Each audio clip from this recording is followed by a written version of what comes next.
galab wanaagsan daawadayaal meel kasta oo aad joogtaan u diyaar garooba warbixinadeena galabnimo inaad ka daawataan channelkeena YouTube-ka ee sirta wararka waa galabnimo sabtiya saaxiibayaal taariikhduna waxa ay ku beegan tahay 12 November sanadka 2022 idaacadeena galabnimo qodobada aad ku daawan doontaan waxa qaybka dagaal culus oo galabta ka soconaya qaybo kamid ah Shabeellaha Dhexe iyo ciidanka dawladda Soomaaliya oo la sheegay in isla maanta ay la wareegeen deegaanka Ceel Baraf oo ka tirsan gobolka Shabeellaha Dhexe deegaankan Ceel Baraf oo kooxda Al-Shabaab ay maamulayeen iyo waliba xogii ugu dambeeyay dagaalka Shabeellaha Dhexe xilli ay soo baxayeen ciidanka beesha Abgaal qaybo kamid ah deegaanadii ay qabsadeen ay dib kaga soo baxeen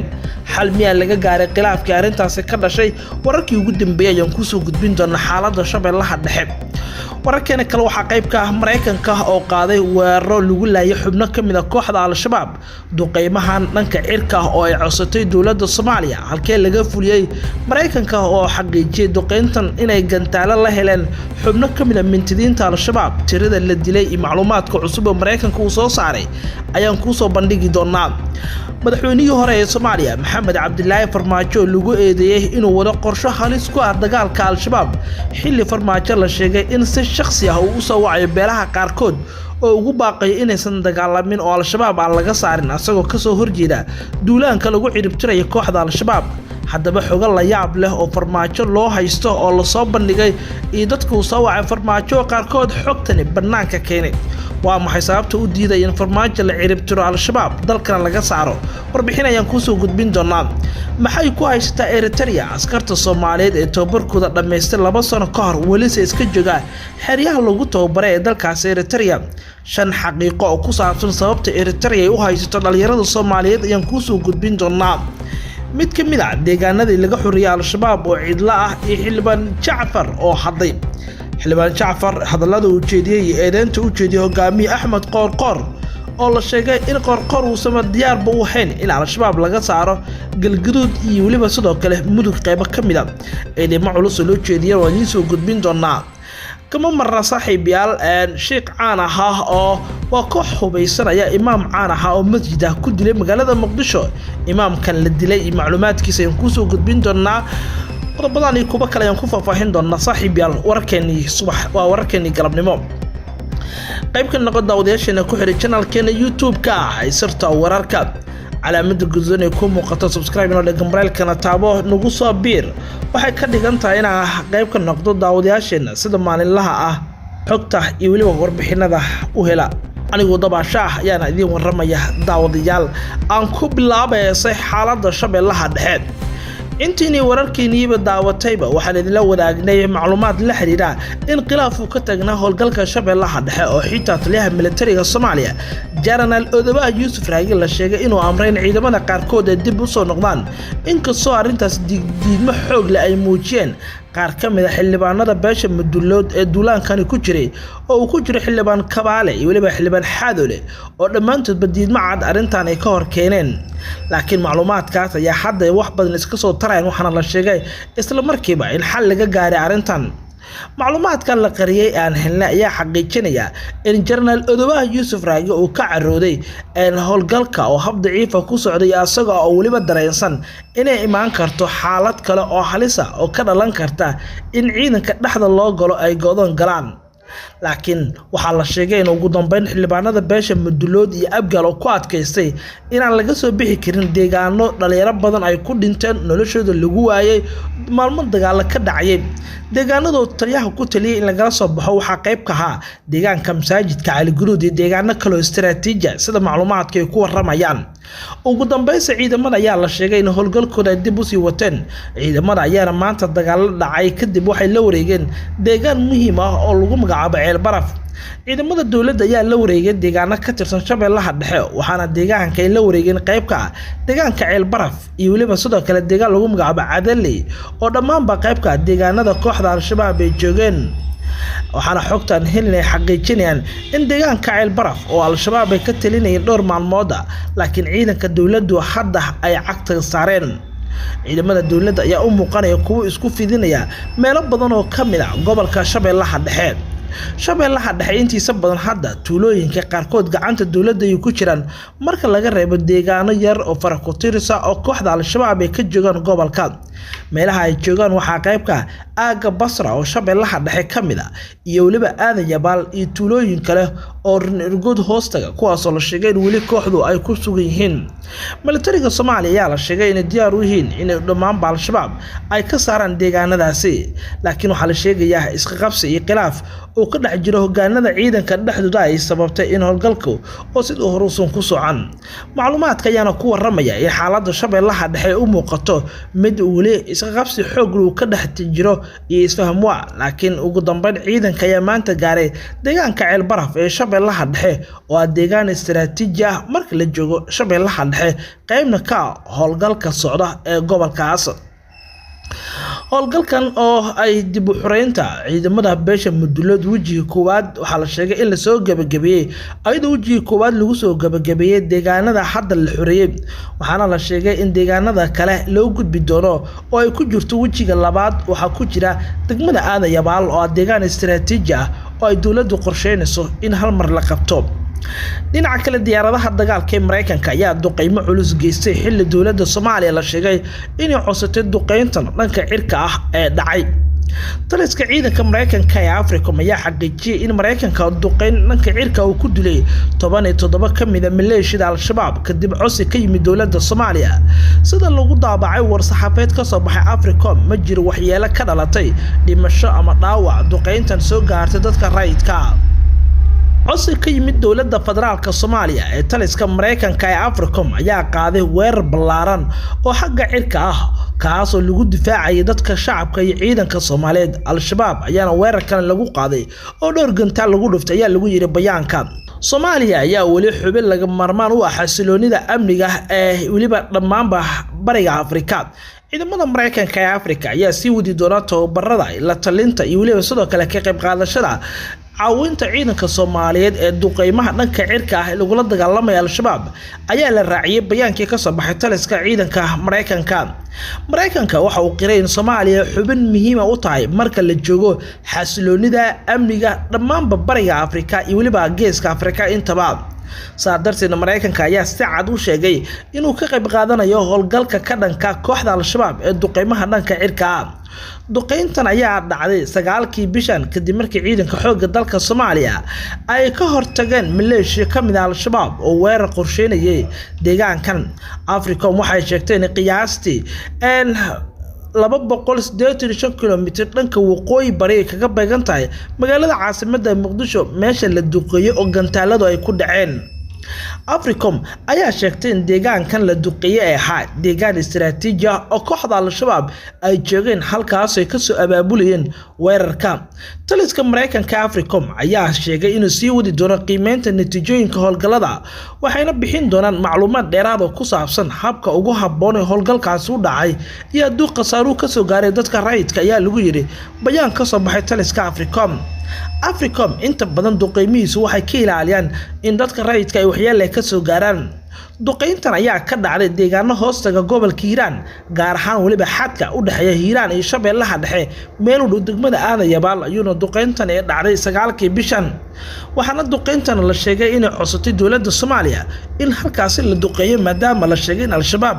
ay gurmud xoog leh kaga yimid Jubbada Dhexe iyo waliba sidoo kale Shabeellooyinka oo ay dawladdu ka wareysay dhaqdhaqaaqaas kadibna laga hortagay oo dhowr gantaal lagu dhuftay deegaankan la duqeeyay oo la sheegay 15 kilomitir inuu u jiro degmada Aadan Yabaal marka la joogo degmada Maxaas ee gobolka Hiiraan Muqdisho wuxuu u jiraa 285 kilomitir oo dhanka waqooyi bari kaga beegan caasimadda Soomaaliya Muqdisho waana tuulo lagu magacaabo Ceel Gorof oo 15 kilomitir u jirta degmada Aadan Yabaal ee Shabeellaha Dhexe tuuladan la duqeeyay waxay hoos tagtaa degmada Maxaas ee gobolka Hiiraan wali warkeeni galab ayaa daawanaysan saaxiibayaal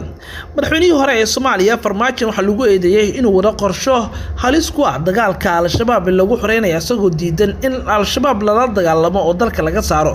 waxaase lagu eedeynaya sidoo kale Farmaajo in beelaha Soomaaliyeed oo telefoonka ka soo wacayo uu dhahayo la dagaalamin hubka yaa la qaadanin oo Shabaab hal iska dhaafo waxaa soo baxaya dhaleecin loo jeedinayo madaxweynihii hore ee Soomaaliya Maxamed Cabdullaahi Farmaajo oo ku aadan inuu wado qorsho lagu fashilinayo dagaalka ka dhanka Al-Shabaab oo dowladda madaxweyne Xasan Durba ay bilowday iyadoo hal san wax ka yar xafiiska joogta wasiirkii hore ee waxbarashada ee Soomaaliya Cabdullaahi Goodax Barre oo beesha xawaale ka soo jeeda oo qoraal soo dhigay boggiisa Twitter-ka iyo Facebook wuxuu ku sheegay in wax lagu xumaaday ay tahay in Farmaajo uu abaabuliyo kacdoon lagu dhabar jibinayo dagaalka loogu saarayo argagixisada Goodax Barre inkastoo uusan cadeymo badan soo bandhigin eedda uu soo jeediyay haddana wuxuu sheegay in uu ugu baaqay qof walba oo waca Farmaajo oo beelaha dagaalka ka wada qaybo ka mid ah Hiiraan iyo Shabeellaha Dhexe inaysan warkiisa qaadan wuxuu sidoo kale Goodax Barre ku taliyay in Farmaajo marka qofku uu soo waco codka uu ka duubo si codkaasi loo helo Farmaajo hadda wuxuu fadhiyaa magaalada Ankara ee dalkaasi Turkiga asaga Fahad Yaasiin Cabdullaahi Muuse iyo xubno kale oo ku jira xildhibaan Kulanajiis iyo xubno kale ayaa geed fadhi u ah waxayna shaqada sare ka eegayeen waxa ka socda gudaha Soomaaliya waa hubanti in Farmaajo uusan ku qanci doonin waxa hadda soconaya haddii Al-Shabaab si fudud looga saaro Hiiraan Shabeellaha Dhexe Galgaduud iyo Mudug wax ka yar hal sano xafiiska jooga madaxweyne Xasan Sheekh tani waxay fadeexad weyn ku noqonaysaa Farmaajo oo 5 sano Soomaaliya ka arriminayay hal degmo ama hal tuulo xitaa kooxda Al-Shabaab aan ka saarin waxayna noqonaysaa fadeexad qabsata nidaamkiisa tan waxay xitaa keeni kartaa doorashada dambe 2026 inuusan Farmaajo tartamin oo xitaa uusan ka soo muuqan maadaama hal sano wax ka yara Xasan Sheekh xafiiska jooga uu ku xasiliyay guud ahaanba dalka oo dhan uu kula wareegay qaybo muhiim ah oo koonfurta Soomaaliya ka mid ah Cabdullaahi Goodax Barre ayaa sheegay in dadku soo wacay ku jiraan xubno siyaasiyiin oo beesha gaal jecel ka soo jira iyo xubno kale oo isla Hiiraan qaybta qoraxsin degta kuwaas oo la sheegay in wali dagaalka aan gelin oo qaybtaas Al-Shabaab ay ka maamulayaan Hiiraan waxaana Cabdullaahi Goodax Barre hadda ku taliyay in la fadeexayo Farmaajo oo laga duubo cod hadiiba shakhsi dadku soo waco dhinaca kale maxay ku haystaa Eritrea dhalinyarada Soomaaliyeed ee tababarka u jooga dalkaas Eritrea ee wali tababarka ku sugan ama tababarka ku qaadanaya xeryaha military ee ku yaala dalkaas madaxweynaha Soomaaliya ayaa maalinta labaad ku sugan dalkaas Eritrea iyadoo sanado badan Eritrea ay ku maqayn kumanaan kun oo dhalinyaro oo gaaraya ilaa 5,000 dhalinyaro oo tababar loogu qaaday arintaas karta ku maqan Eritrea waxay khilaaf xoog leh ka dhaxdhalisay gudaha Soomaaliya waxayna qayb ka noqotay ololihii doorasho ee dhacday bartamihii bishii May haddaba maxay ka dhigan tahay in madaxweyne Xasan Sheekh muddo 2 bil gudahood ah oo 2 mar safar ku tago Eritrea maxaa hortaagan in la soo celiyo askartaasi dhalinyaradaasi gudaha dalka su'aalahan waxaan hordhignay wasiirka hore arrimaha dibadda Soomaaliya Danjire Axmed Ciise Cawad oo ku sugan magaalada Washington ee cariga Mareykanka waxa uu sheegay in ay asaga la tahay dhowr sababood inay keeni karto in ciidamadaas hadda ay culays ku haysto wuxuu Cawad sheegay in asaga ay la tahay sababta koowaad in ciidamada wali aysan soo laaban karin oo loo baahan yahay in marka hore la bixiyo qarashaadka iyo dawladda Eritrea soo dallacatay sidoo kale wuxuu Cawad hoosta ka xariiq in loo baahan in la xaqiijiyo in ciidamadan aysan ka qayb qaadan dagaaladii ka dhacay gudaha dalka Itoobiya oo xogtan ay heday xilli waqti hore soo baxday saddex iyo in sidoo kale hadii la eego waxyaabihii Farmaajo oo qiilka ka dhigtay waxay heday in Farmaajo ciidamadaas uu keeni waayo waqtigii doorashada ay kala guurka oo 15 May uu sheegay Farmaajo in sababtaas loo keeni waayo laakiin markuu xilka wareejinayo Farmaajo oo ku xil wareejintiisa ku daray dhalinyarada tababarka ku maqan Cawad oo waxa lagu weydiiyay wuxuu sheegay inuu rumaysan yahay in Asmara ay hadda madax furasho u haysto dhalinyaradaasi oo dawladda Soomaaliya waqti hore keeni lahayd laakiin caqabada weyn hadda jirta ay tahay in dhalinyarada madax furasho loo haysto oo laga rabo lacag gaaraysa 5 milyan oo dollarka Mareykanka madaxweyne Xasan ayaa la sheegay in lacagtaas uu la kaashanayo dawladaha Mareykanka Qatar Masar oo dhamaantoodba kala hadlay dib u soo celinta ciidanka halka dawladda Turkiga la sheegay inay qaadatay mas'uuliyadda soo daabulida 5,000 dhalinyaro in gudaha dalka la keeno ilama ahan in ay si sahlan ciidamadaasi ku soo noqon karaan iyadoo la bixin lacagtan sida muuqata duruufooyin badan ayaa ku xeeldaaban ciidamadaas in dalka ay ku soo noqdaan ayuu yiri Masar Cawad wasiirkii hore Cawad wuxuu hoosta ka xariiqay in duruufta ugu weyn ee hadda jirta ciidamada Soomaaliya ugu soo noqon laayihiin ay tahay madax furasho oo dawladda Eritrea lacag ay u haysto lacagahaas aan la bixin ay adag tahay in ciidankan dib u soo noqdaan waana xogta rasmiga ah aan helnay qaybaha ugu dambeeya ee wararkeennii galabnimo ayaan soo gaarnay saaxiibayaal mid ka mid ah deegaanadii laga xoreeyay al-shabaab oo iska habanayay xildhibaan Jacfar oo hadlay aan kusoo koobinaa xildhibaan Maxamed Abuukar Cali Jacfar oo ka mid ah baarlamaanka Soomaaliya isla markaana hogaaminayay howlgalka xoreynta deegaanka Wabxo ee gobolkaasi Galgaduud ayaa ugu baaqay shacabka reer Wabxo in guryaha ay ka soo baxaan oo deegaankooda ay dhistaan ciidamaduna ay la shaqeeyaan xildhibaanka waxa uu sheegay in kooxda al-shabaab ay hor istaageen in deegaankan wax badan oo noloshiisa wax badan laga qabto xildhibaanku wuxuu sheegay inaysan hor istaagi karin oo ay dhamaatay caburintii kooxda al-shabaab Wabxana ay tahay deegaan xura dadka shacabka lagu qasbi karin waxaysan rabin wuxuuna taa badalkeeda dadka shacabka ugu baaqay in qof walba oo deegaankiisa iyo gurigiisa uu hagaajisto dadka deegaanka waxa uu sheegay in laga dulqaaday duulinimadii kooxda al-shabaab iyo dhibaatayntii iyo baadii xooga badnayd ee kooxdan Wabxo hadda waxay ka mid tahay deegaanada xurta ee gacanta dawladda ku jira xildhibaan Jacfar wuxuu sheegay in ciidamada xoreeyay deegaankan aysan gadaal ka laaban doonin oo xitaa dadka deegaanka ugu laab qaboojiyay inaysan baqin cabsan ciidamadana aysan dib u noqon doonin Wabxana ay tahay sida ciidanku ay u qabsadeen oo loo xoreeyay ciidamaduna ay joogi doonaan dhammaan deegaanada al-shabaab aan kala wareegnay gobolkaasi Galgaduud kama noqon doono yaa la cabsanin wuxuu Jacfar qiri in dadku ay cabsi ka qabaan in ciidamadu ay dib u noqdaan al-shabaabna ay soo noqdaan oo ay ka arsadaan laakiin taa badalkeedu wuxuu u ballan qaaday in ciidamadu aysan noqon doonin oo dadka deegaankan aysan cabsi muujin in ka badan 15 sano ay maamulayso kooxda al-shabaab Wabxo oo magaalo istiraatiiji oo ku taalo gobolkaasi Galgaduud waxayna tahay magaalooyin kaabiga ku haya ceel buur gobolkaasi Galgaduud kamid ah wagaag dawadayaal warbixinadan ayaan kusoo koobinaa warkeennii galabnimo nabadgelyo